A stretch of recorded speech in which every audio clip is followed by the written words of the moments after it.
पिछली चर्चा से आगे बढ़ते हुए आज का हमारा ये विश्लेषण हमें सीधे कश्मीर की जमा देने वाली बर्फीली ऊंचाइयों पर ले जा रहा है। यहाँ हम सिर्फ खाने की बात नहीं करने वाले, बल्कि खाने के जरिए सर्दियों में सर्वाइव करने की यानी खुद को बचाए रखने की एक बेहद कमाल की कला को डिकोड करेंगे। एक पल के लिए जरा इस नज़ारे की कल्पना करते हैं। श्रीनगर की एक बर्फीली सुबह, खिड़की के बाहर हर तरफ सिर्फ सफ़ेद बर्फ गिर रही है, लेकिन घर के अंदर अंदर मिट्टी के एक मटके से मसालों और खमीर की बेहद तीखी और खट्टी खुशबू हवा में तैर रही है। ये खुशबू बाहर की उस हाड़ कंपा देने वाली ठंड को चीरती हुई अंदर एक अलग ही गर्माहट का एहसास कराती है। तो सबसे पहले बात करते हैं भाग 1 की, कश्मीर और अचार का रिश्ता। दरअसल जब कश्मीर में अचार बनाने का जिक्र होता है तो ये सिर्फ स्वाद या जायके का मामला बिल्कुल नहीं होता। ये असल में जिंदा बचने की एक बहुत बड़ी ज़रूरत है। 5000 से लेकर 14000 फीट तक की इस विशाल ऊंचाई के बारे में सोचें। इतनी भयंकर ठंड और बाकी दुनिया से कटे होने की वजह से ही इंसान ने खाने को लंबे समय तक प्रिजर्व करने के इन बेहद खास तरीकों का आविष्कार किया। जब पारा इतना गिर जाए कि सर्दियों में ताज़ी सब्जियां पूरी तरह गायब हो जाएं, तब कुदरत जो भी देती है उसे सहेज कर रखना ही इकलौता विकल्प बचता है। और इस पूरी प्रक्रिया का जो सबसे अहम हिस्सा है उसे कहते हैं हरूद। कश्मीर में ऑटम यानी पतझड़ के इस बेहद छोटे से सीजन को हरूद कहा जाता है। भारी बर्फबारी शुरू होने और रास्तों के पूरी तरह बंद होने से ठीक पहले ये हरूद का समय खाना सुरक्षित करने के लिए एक बहुत ही भाग दौड़ भरा और क्रूशल दौर बन जाता है। अब आते हैं भाग 2 पर, कश्मीर के 4 अनोखे अचार।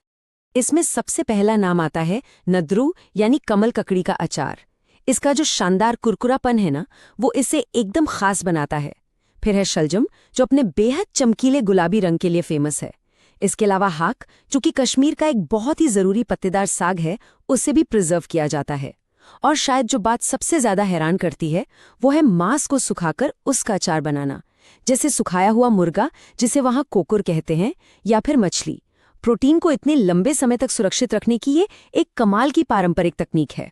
चलिए अब बढ़ते हैं भाग 3 की तरफ, गुलाबी शलजम का विज्ञान। उस गुलाबी शलजम के अचार को देखकर मन में ये दिलचस्प सवाल आना बहुत लाजमी है कि आखिर एक साधारण से सफ़ेद शलजम में ये इतना शानदार चमकीला गुलाबी रंग आता कहाँ से है? तो इसका जवाब छिपा है एंथोसायोनिन में। ये एक नेचुरल पिगमेंट या रंग है जो कुछ खास पौधों में ही पाया जाता है।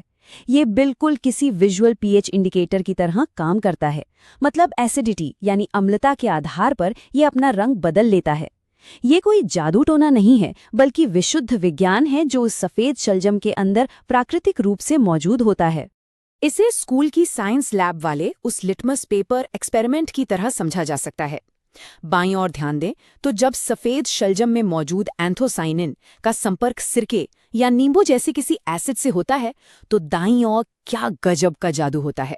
वो तुरंत एक बेहद खूबसूरत और चमकीले गुलाबी या बैंगनी रंग में खिल उठता है। कोई बनावटी रंग नहीं, बस प्योर केमिस्ट्री और पाक कला का एक शानदार संगम। अब देखते हैं भाग 4, कश्मीरी अचार की अलग पहचान। अब यहाँ ये समझना बहुत ज़रूरी है कि पहाड़ों पर खाने को प्रिजर्व करने की ये कश्मीरी तकनीक देश के बाकी हिस्सों में इस्तेमाल होने वाले अचार के तरीकों से इतनी अलग कैसे है। ये फ़र्क बिल्कुल साफ है। कश्मीर में जहाँ हद से ज़्यादा ठंड होती है, वहाँ अचार को ख़राब होने से बचाने के लिए ठंडी हवा, नमक, सौंफ, सौंठ और बहुत ही कम मात्रा में तेल या हींग का इस्तेमाल किया जाता है।